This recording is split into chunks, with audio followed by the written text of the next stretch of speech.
No, il turismo continua a crescere, dopodiché il turismo è sostenuto anche dall'aspetto che il 66% dei turisti in Veneto sono stranieri. Dall'altro già può anche dire che la quota di turismo domestico è importante, si continua a crescere anche in qualità e dall'altro devo dire che stiamo attraversando un periodo di congiuntura negativa come ne abbiamo attraversati tanti, dopodiché dopo la pioggia viene sempre sereno, io spero invece che il 2025 sia l'anno della pace, che finiscano i conflitti, non solo quello ucraino e quello medio orientale, ma i 60 conflitti di guerra nel mondo e che si parli sempre di più di pace. Mi sento quasi di dire che dopo i romani l'intervento più grosso è quello che faremo per le Olimpiadi, 20 milioni di euro sono tanta roba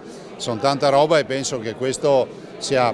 un riconoscimento a Verona a quello che è stato fatto con questa valorizzazione di questo monumento che da altre parti in giro per il mondo non sono così valorizzati, di tenerlo ancora in vita, così bene in vita e soprattutto per l'amore che io ho sempre dimostrato per Verona. Quando ho candidato il Veneto alle Olimpiadi, il Cortina, ho pensato subito alla serata di chiusura delle Olimpiadi, all'apertura delle Paralimpiadi all'Arena di Verona e sono convinto che questo ci ha premiati. Si prevede che continuerà purtroppo questo abbrivio negativo ancora per un po', ma poi recupereremo, è inevitabile, ce l'abbiamo sempre fatto, è sempre accaduto. Io non faccio parte di quelli che davanti a una giornata di brutto tempo dice che non tornerà più il sole torna, come è sempre tornato. Abbiamo passato dei disastri autentici nella nostra storia, pensate al Covid,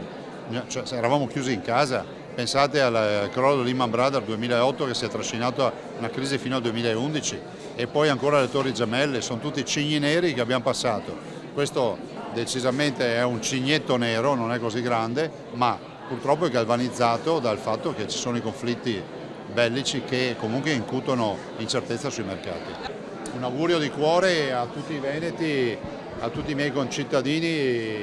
di buon Natale, assolutamente di un Natale sereno, in famiglia, con le persone che si amano,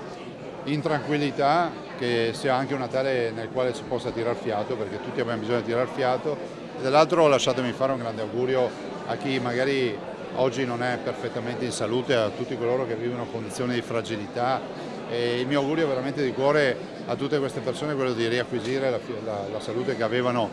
prima di ammalarsi e poi guardare al 2026 come un anno che ci doni la pace, che ci faccia riparlare di pace e non di guerra.